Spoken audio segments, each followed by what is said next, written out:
Welcome to LIS 4930 Visual Analytics. My name is Dr. Friedman.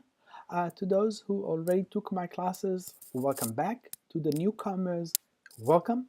I'm going to start with the premises of this class. Wire Magazine in 2013 called Visualization the simple way to explain data. And today, with the growing number of data that we have all over the place, we have to have knowledge of visualization in order for us to make sense of this data. So this class is going to discuss about visual analytics. What is it? What does it entail?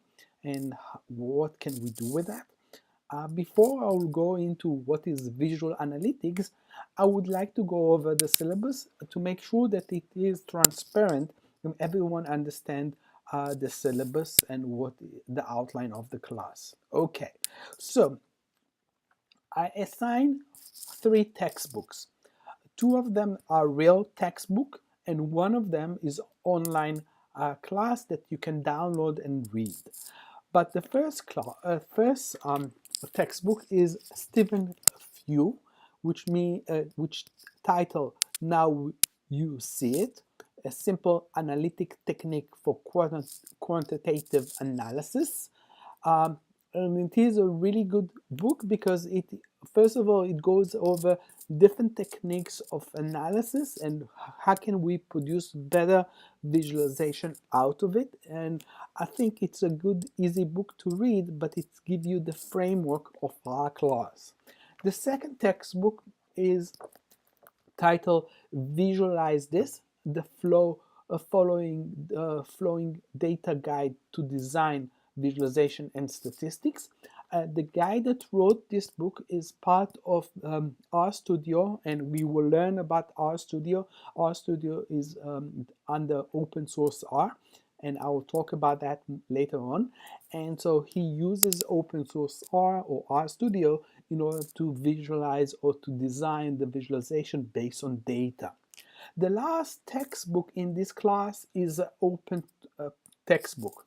It's called Visual Analytics textbook, and I gave you the address. And the textbook is about what is the effort, and it's come from the European Society of Visual Analytics, and it gives you the ability to read the book, and it talks about I'm really interested in space and time, and so you will learn about that, and we will cover that in the class itself. So just keep an eye on the class, go over the textbook, you will understand that. The next thing that we're going to use every time is the spreadsheet. And you are familiar with, I hope you are familiar with text, spreadsheet. If you're not, in the module, I gave the introduction to Microsoft Excel, and this is the video of it. If you, so I hope that video will help you to understand, and I hope you are familiar with Excel, but we are going to use different spreadsheet and not use Excel as our main spreadsheet application, and I will talk about that later on. The next application is Adobe Illustrator. Adobe Illustrator is a part of Adobe's platform. Adobe is well known for application Photoshop, and Adobe Illustrator allowed us to use a simple technique of a spreadsheet in order for us to visualize it, and it's quite fun to use it, and I will show you how to do that, and together with Google Analytics. With regard to Google Analytics, one of the things that they are very known for is visual analytics. It is the idea of taking who are the visitors of your website and analyze it without any statistical analysis. It's just straightforward of what happened to your website without ability to analyze. So the traffic channel, the time, the place, the country, the type of devices, the user, and what it entails. So we will go over that, we will learn about that, and we will see more about that. But back to our syllabus, and I really want you to pay attention. So the course evaluation. It's, first of all, you will need to have a personal blog. I am very insist that you will have a personal blog. Why is that? Personal blog is a way for you to communicate, not only to me, but also to your peers, but also to a future employers. So they will see your blog, you will see what you are doing, and so they will have better sense of your accomplishment and what you have learned. You will have weekly assignments, which is 30% of the grade. And then you will have 5% of peer review. You will see other people's work and you'll be able to match it or critique it in order for you to understand that. The critique aspect is part of you learning a new language. Visualization is a new language that we need to learn, and I hope by critique other people's work, you will better understand what is the principles that we will learn about visualization from our textbooks, from my assignments, and other speakers that will come to the class and will talk about the premises of visualization and how do they evaluate visualization, so you will have better sense. The final project in this class is 60%. I lay out exactly what is expected and I gave you exactly what is it entail. From now on, the syllabus will be updated with regard to assignments. Every module will have an assignment. So now back to my PowerPoint. So this is the second part. I'm going to give you introduction to visual analytics and the idea of it. Excel usually captures some type of data, but this type of data is basically also data points. And so I will try to make more sense. What is the different definition between data, information, knowledge, and wisdom? And I use this from Webster Dictionary in order for you to understand. So data is a fact, and it can be a symbol and it can be a number, but the next level is the information that we learn about the data. So it is the next level. After that, we have knowledge, which is a facts and information and ability for us to make some ideas of what is the data and information holds. And the wisdom is the ability to have this experience. So why is it so important? I will illustrate that by using a McDonald 2011 visual that illustrate that. He uses the traffic sign in traffic, and so we have red light, and the data is red, and we have different numbers.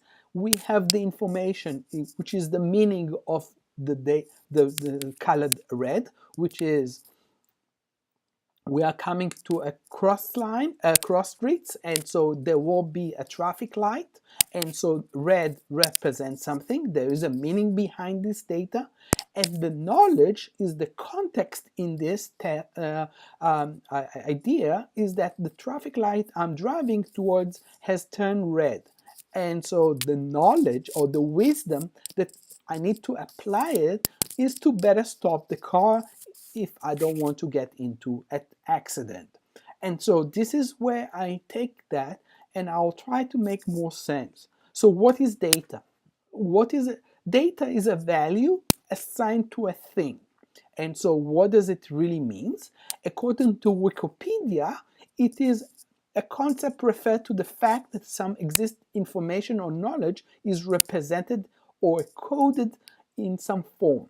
So we measure data by looking at numbers, text, etc. So how do we sort data? We usually use statistic and algorithm. It is based on usually our analysis or calculation is based on a theory or a model, And it's also based on human experience. We are measuring people in order for us to validate it. But the thing that we have to remember in visual analytics is that every single day, 700 million people post messages and pictures on Twitter alone. So how does it all come down to, and what can we learn about that? So numbers, the issue with numbers is that numbers cannot speak for themselves. It's only a number. And so the tool that we are going to use, as I said in the beginning, is a spreadsheet. And a spreadsheet basically is a table arranged in rows and columns. Each has a predefined relationship to other values. If we will look at the history, in 1869, the post office saving bank in England posted, if you go to the bank, this is how you do it. You have to fill out the form. There's a clerk that fill out the form, fill out the date, and he gave you a final stamp in order for you to verify that you deposit or you took money out of the bank. Nowadays, everything is based on a ticket. A ticket can be written down on a piece of paper or can be done through your phone, and by doing that you have the ability to see how it's been done. But basically this can be done through a spreadsheet. And the idea here is that in the mid 1970s, Bob Parklin and Frankenstein created the new spreadsheet that after that Microsoft took the idea and converted it into a real application called Excel, and other people also started this idea of a spreadsheet that will be accessible to anyone who have access to that spreadsheet. So this is the history. So the spreadsheet, what we know of is the idea of collecting the data. And so we have row, we have columns, we have cells, and we have block, and we can, using the computer, we can block or range based on what we want to analyze or to count for.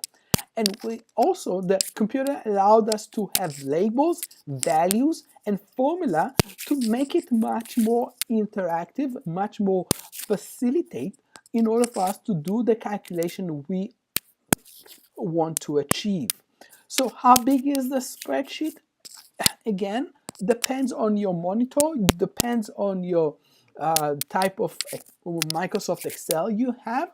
And the issue is it can be very large, but you will not be able to see all of it because it will be probably quite larger than your screen.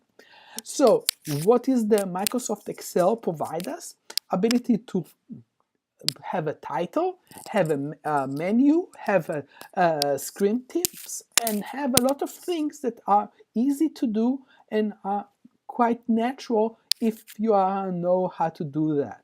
So you have to be familiar with that type of environment in order for you to calculate simple calculation. However, and again, however, if you have, as I showed you before, Twitter data, or you have website data, and it is larger than 1 million records, usually what happens in the end is that Excel crashes. It doesn't allow us to apply that. And so in my case, this is part of my my routine in data analysis. I have so many rows, I have so many sort of data that Excel does not support my work. And in order for me to overcome that, I need to visualize it. I need to apply different techniques in order for you to do that. In this class, we will learn about different spreadsheets and the attributes, benefits, and these benefits with regard to large set of data. So why do we visualize? Why I'm so obsessed with visualization? In order for us to see, we want to see things. We are visual creatures. We like to see TV, we like to watch the news. Everything is visual. So we are looking for things that the visual can provide us that usually the text or the numbers cannot communicate well. And without visualization, we are taking a risk that we are missing important things that the data can tell us. So we are taking advantage of our senses of vision into another level with regard to visualization. So what is visualization and analytics? It is the idea that we are trying to combine different fields into one and be able to combine the term data, visualization, knowledge, and model into one. In their framework, those authors thought that data has to go through a model, data mining, and in order for it to generate knowledge. But the visualization is another layer, another additional, in order for us to make it more understandable, more knowledgeable, and more we will discover more if we are using it. And it's for them, it's feedback loop that goes around and round without stopping until we have full understanding of the data. So what is visualize? Is the idea of to form a mental image or a vision of. Also visualize is to imagine or remember as if actual seeing. So the visualization is a process of representing abstract or idea of our scientific data as an image and can give us help with regard to understanding the data. So where are we? There, you will see that there will be a lot of example in the class that we will see bad visualization. In this case, I will say this is a bad visualization. You don't know where you are, you don't know what you are looking at, and it's too much information that even visualization does not help. So the idea of the class that we will go over module in order for us to make the visualization clear and understand it. So the goal of this class is to understand what makes visual analytics efficient through the study of core principles, and we will using this textbook to go over the core principles that he lay out for you, but you will also learn to critically evaluate a visual representation, and you will do that by taking example of newspaper or TV or example of your peers, and you will be able to evaluate to see if your peers follow the module that we learn in the class. In addition to that, this is a hands-on class. You're going to apply those techniques to different software application, and you're going to create and you're going to follow the module to see if you succeed in converting the data according to the module. So you're going to create interactive visualization on your data and see what it is. Again, I'm going back to the definition. We are going to see two types of visualization: scientific visualization and visual analytic. Scientific visualization is very defined, which means the structure of the data has to be very defined and very structural, which means everyone knows, understand it. So there is no missing pieces. Visual analytics, on the other hand, to compare to scientific visualization, is to synchronize or put together a large amount of data. It can be audio, it can be video, it can be text, it can be images, network, tweet, whatever you want, in order for you to apply that and in order for you to visualize it. Let's take an example. One of the things that it's really important to understand is why is table versus a graph more efficient? What works best? Well, you probably would argue that the table is more concise. You have very defined terms, and the visualization is not as defined as it is. But the issue is, what will you remember? Will you remember the table better or the visualization better? What is the, if you, I will change the slide, will you remember that quartile 4 was the most proficient with direct sales compared to indirect sales? This is the issue. And again, I would claim that the visualization helps us to remember and understand, especially to someone who is from the outside. The issue again with numbers, and numbers can lie, and there's a lot of discussion nowadays about that numbers can lie, and this is a ongoing problems that we are often encounter, that numbers can lie, and sometimes people do that intentionally or unintentionally. But visualization can also lie, and so we need to be aware that if we are doing that, we need to be aware of it and try to avoid that in order for us not to make mistakes and not to deceive the audience. And so one of the things that I want you to see is 3 videos. I posted those videos on the page, on one of the pages, one of the pages of Module 1. The first one is The Art of Data Visualization. It is from CBS, and it's really good, and it's really important that I want you to see. The next video is Hans Rosling, who died last year. He is Norwegian statistician, and he uses visualization to talk about the data and about the analysis.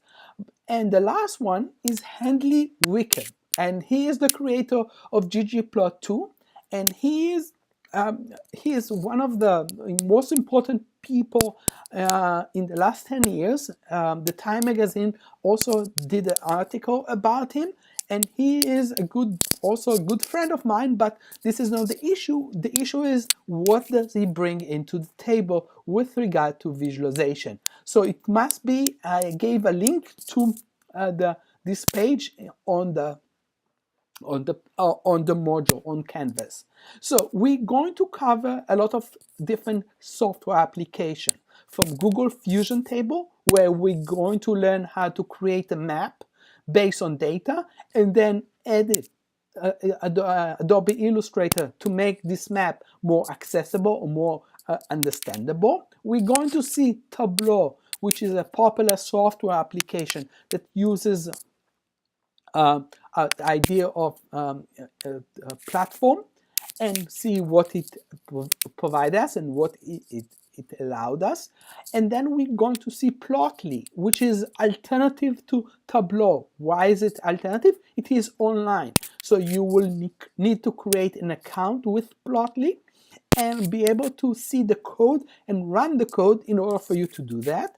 And the last, again, my own passion, that's what I bring into the table, is the open source R, or the RStudio. But I want to start with, what is a plot? And a plot, a lot of researchers saw that as a narrative, how to tell a story.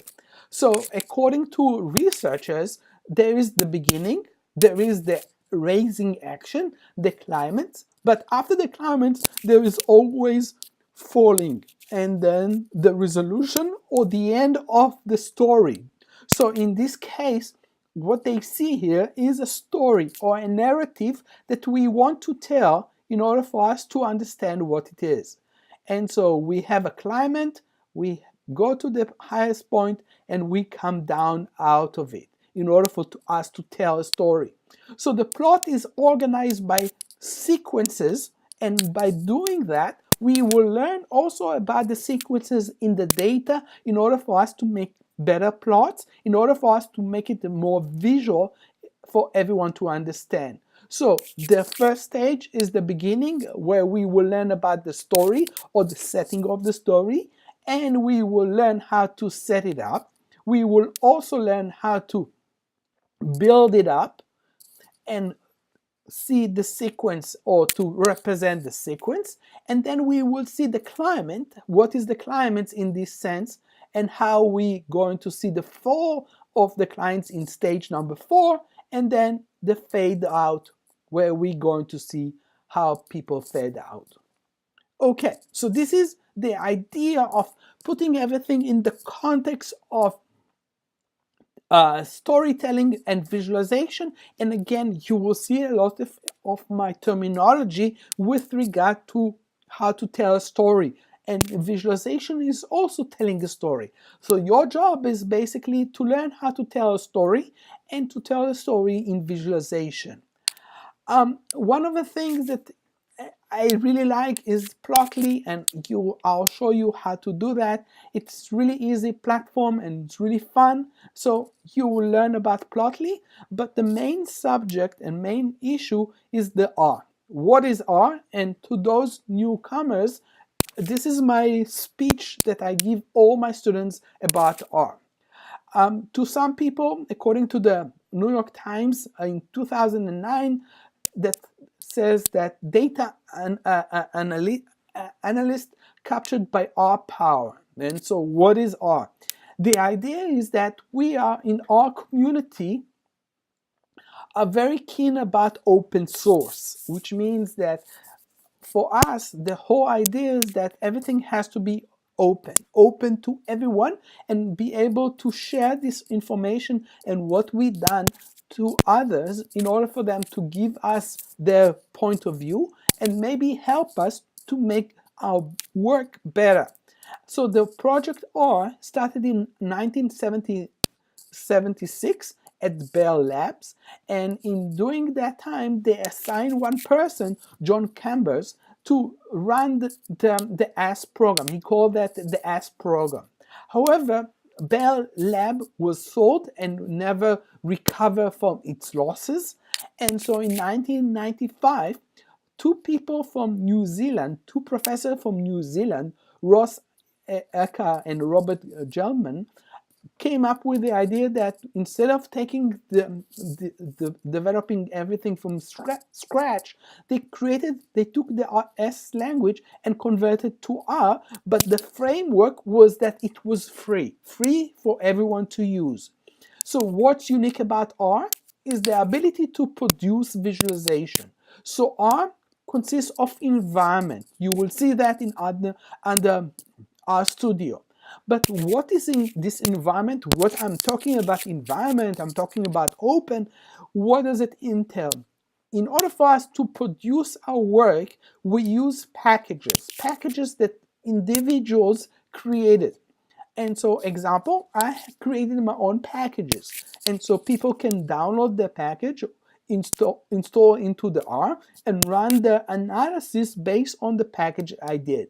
So the package enhance the work, and it's not based on one company that control everything. Packages are free and everyone can contribute into it. So some of you are taking my RStudio, my R introduction to R programming, will create a package that be able to show what you are applying and how to do that, and be able to share it with others. So this is courses about visual analytics. So we will apply visual analytics, we will learn about analytics and visual, and we will learn about how to use statistics in order for us to do that. If you have, I would like to summarize and say, if you have any questions or concern, please email me, Skype, or come visit me at my office. I hope this was a warm introduction. I hope you will enjoy it. And I hope you have a good semester. So I hope to see you next time and next module number 2, where we're going to start looking at Google Fusion table and what does it brings into the table. And until next time, have a great semester, and I'll see you.